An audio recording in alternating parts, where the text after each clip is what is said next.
পটুয়াখালীর গলাচিপার কলাগাছিয়া ইউনিয়নে বৃহস্পতিবার বিকেল 5:30টায় গণ অধিকার পরিষদ ইউনিয়ন শাখার উদ্যোগে গণসংযোগ অনুষ্ঠিত হয়। সভায় প্রধান অতিথি হিসেবে উপস্থিত ছিলেন ডাকসুর সাবেক ভিপি নুরুল হক নূর। তিনি বলেন, আগামীর বাংলাদেশে নির্বাচনের মধ্য দিয়েই নির্ধারিত হবে দেশের অগ্রগতি, সমাজ ও রাষ্ট্র পরিবর্তনের জন্য তরুণ নেতৃত্ব অপরিহার্য। পটুয়াখালী 3 আসনের মানুষের জন্য তার দায়িত্ব ইমানি ও নৈতিক।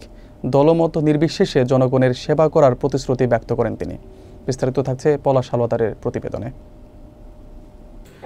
পটুয়াখালী 3 আসনে সমাজ ও রাষ্ট্রকে বদলাতে তরুণ নেতৃত্বের অপরিহার্যতা তুলে ধরে ডাকসুর সাবেক ভিপি নুরুল হক নূর বৃহস্পতিবার বিকেল 5:30টায় গলাচিপার কলাগাছিয়া ইউনিয়নে গণসংযোগ সভায় বক্তব্য দেন।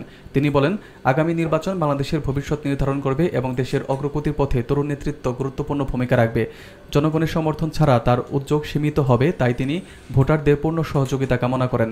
নুরুল হক নূর জানান, তিনি পটুয়াখালী 3 আসনের জন্য দলমত নির্বিশেষে কাজ করবেন এবং এলাকায় উন্নয়নমূলক কাজ নিশ্চিত করবেন।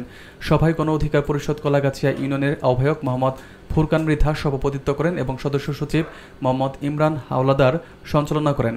কেন্দ্রীয় কমিটির সদস্য রবিউল ইসলাম ও শহীদুল ইসলাম ফাহিম, জেলা শাখার আহ্বায়ক সৈয়দ নজরুল ইসলাম লিটন, সদস্য শাহ আলম শিকদার, গলাচিপা শাখার আহ্বায়ক মোহাম্মদ হাফিজুর রহমান, জেলা যুব অধিকার পরিষদের সহসভাপতি মহিবুল্লাহ এনিন, ছাত্র অধিকার পরিষদের সহসভাপতি আবু নাইম প্রমুখ উপস্থিত ছিলেন।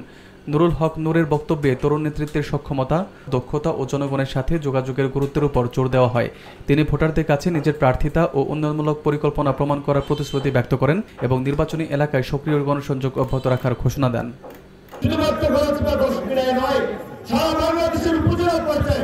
আমি টেকনাফ থেকে তেঁতুলিয়া, উত্তরবঙ্গ থেকে দক্ষিণবঙ্গ, সারা বাংলাদেশে গত 1 বছরে সভা সমাবেশ করে বেরিয়েছি, দেখেছি অনেক জায়গায় বিহার সভার অনেক জায়গায় খুব ভালো চিকিৎসা কিংবা ভালো একটা পরিবেশ আছে।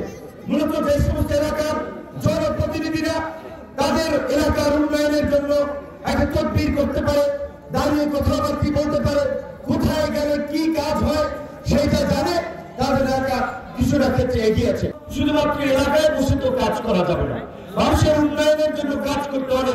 সরকারের বিভিন্ন দপ্তর থেকে তদবির করতে হবে, তৎপরতা চালাতে হবে।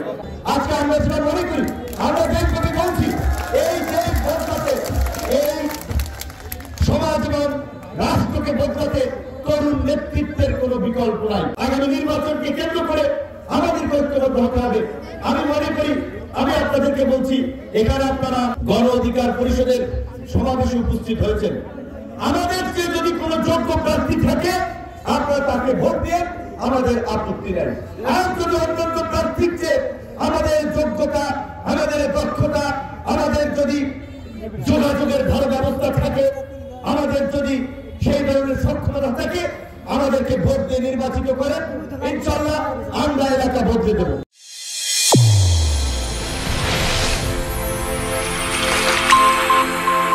চ্যানেল A1 হৃদয়ের স্পন্দন।